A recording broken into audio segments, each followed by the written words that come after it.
Kota di tengah pusara. Bung,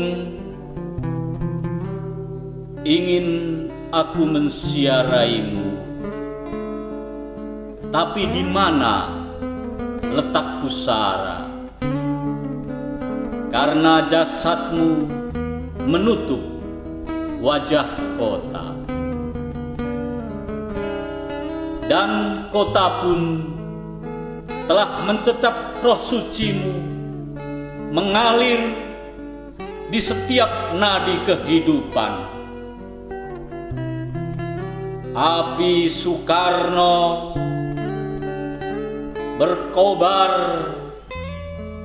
membakar birahi kota tua. Gedung-gedung, jalan-jalan bersolek seperti sepasang pengantin, dan para pemimpinnya berebut memancang mercusuar, ingin berkata pada dunia,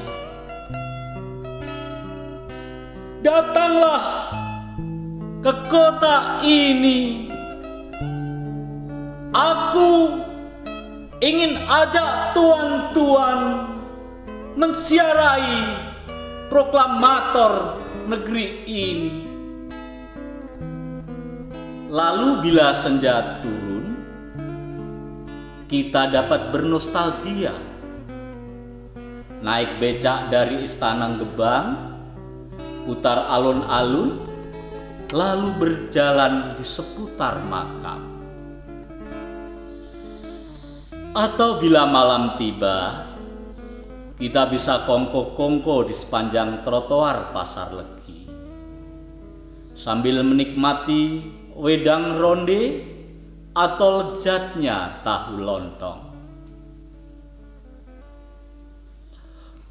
Bung, sungguh aku ingin mensiaraimu, bukan sekedar bernostalgia atau memuja nama besarmu, tapi ingin mengeja baris demi baris ajaranmu, tapak demi tapak langkahmu, membuka lembaran sejarah, memungut yang tercecer di jalanan.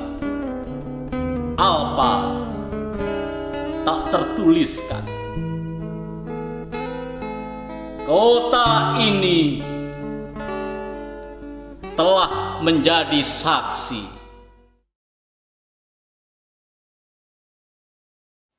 Mengutip apa yang disampaikan oleh Profesor Dr. Djoko Saryono dalam tulisan yang berjudul Sambaran Api Energi Kreatif Bagus. Puisi-puisi Bagus Putuparto yang dihimpun ini merupakan jilatan dan sambaran bara api energi kreatif Bagus Putuparto yang tak kunjung padam atau redup nyalanya, kendati sudah merambat, menjilat, dan menyambar kemana-mana. Bara api energi kreatif itu pada mulanya membakar dunia teater, hingga dunia teater bernyala. Kalender bersalin waktu, lantas jilatan api energi kreatif Bagus menyambar dunia fiksi, hingga dunia fiksi pun terbakar. Bara api energi kreatif itu makin membesar.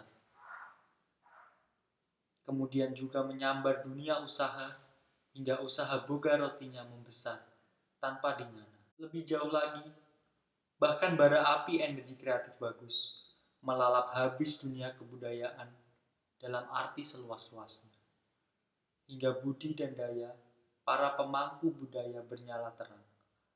Di sini kita ingat Rumah Budaya Kalimasada yang menjadi ruang artikulasi berbagai ragam atau bentuk repertoar budaya. Itu sebabnya puisi-puisi Bagus menjadi bagian terpadu sektor kebudayaan yang didibati dan dihidupi oleh Bagus, terutama teater, fiksi, boga roti, dan seni pada umumnya.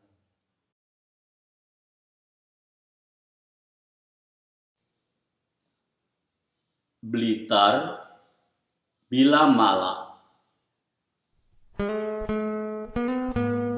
Bila malam telah tiba, aku rindu suara ledek mendendangkan kepiluan nasibnya.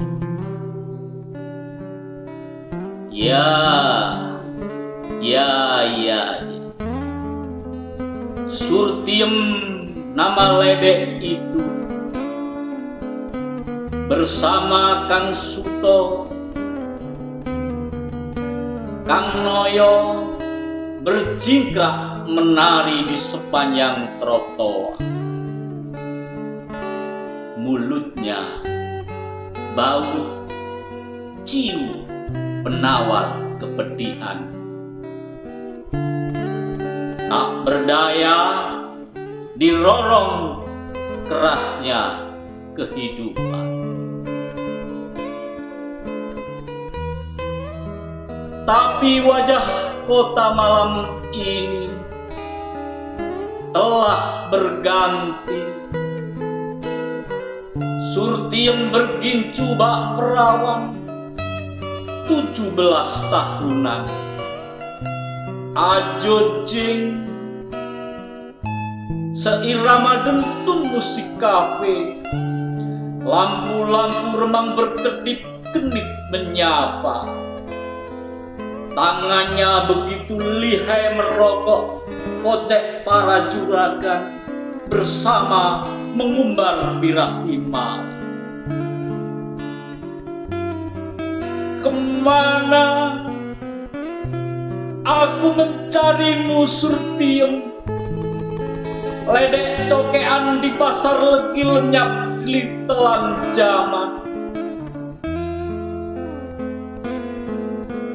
Maaf, bila malam ini aku mengenang kepergianmu sambil nongkrong di Kentucky Fried Chicken,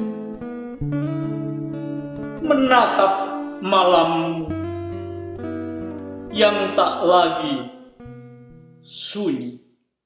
Tungku kebudayaan bagus senantiasa dinyalakan sejak umur belia, sampai separuh abad lebih sekarang.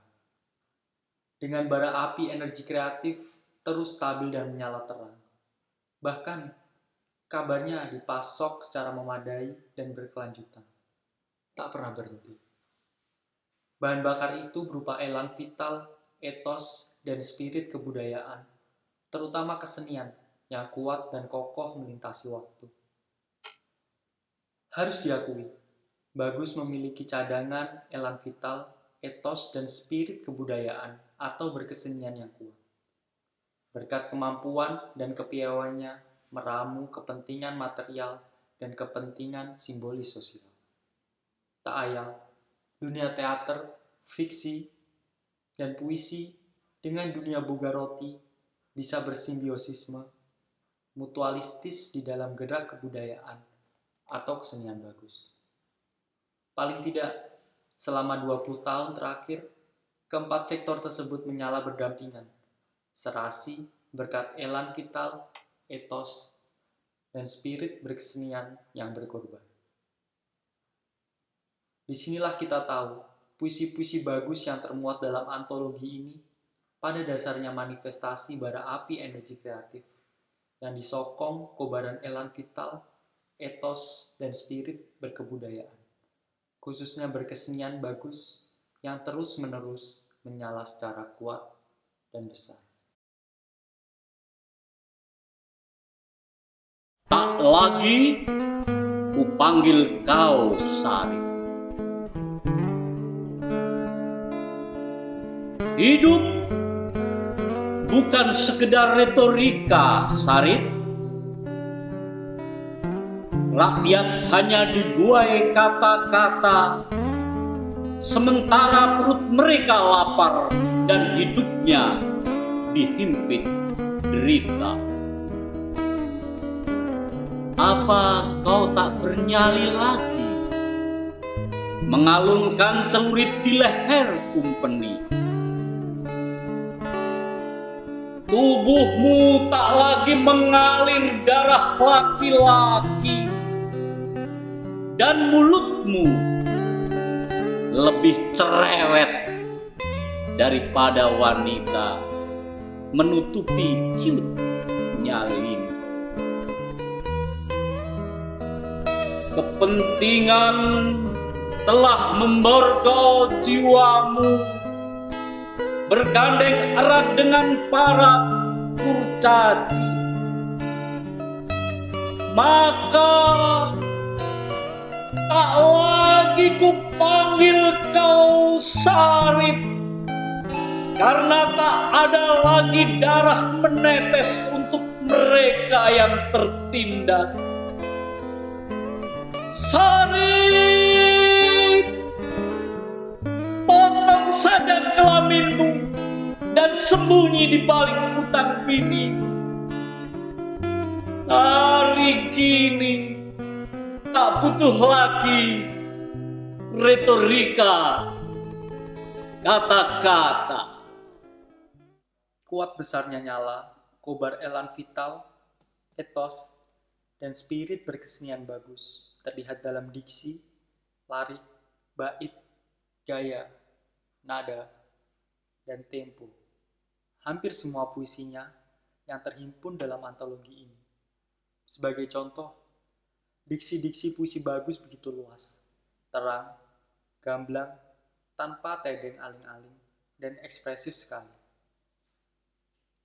Mulai berurusan dengan pejabat, pembesar, pahlawan, orang kebanyakan, sampai urusan ketuhanan.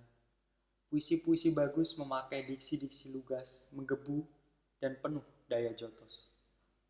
Nyaris tak ada diksi remang, apalagi gelap. Dalam puisi-puisi bagus, baik puisi bernuansa heroik nasionalis, sosial politis, sosial etis, maupun spiritual.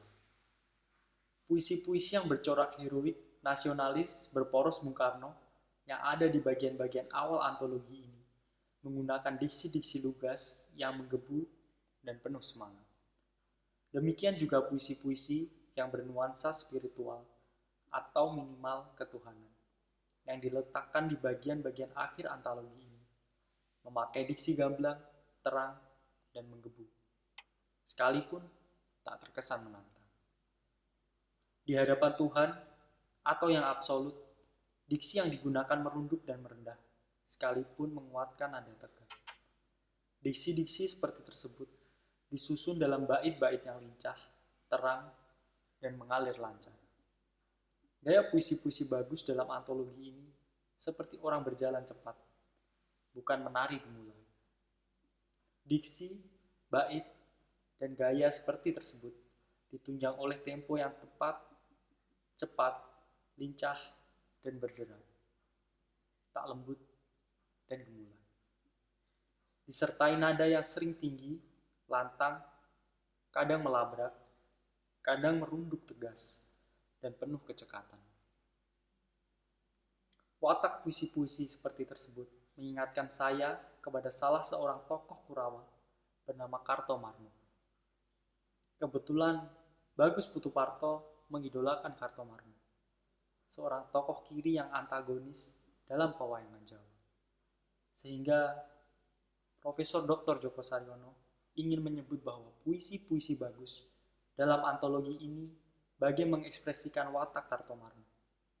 Oleh sebab itu, Profesor Dr. Djoko Saryono ingin mengatakan dalam tulisannya bahwa puisi-puisi bagus dalam antologi ini merupakan pengucapan puitik Kartomarmo isme ala Bagus Putuparto. Itulah paradoks puisi bagus dan mungkin juga itulah paradoks kehidupan Bagus Putuparto. Di tengah banyak orang menginginkan menjadi Pandowo, Bagus malah membayangkan diri sebagai Kurawa. Di tengah banyak penyair menyenangi puisi gelap atau remang yang penuh kebiar simbolisme, Bagus malah menulis puisi terang benderang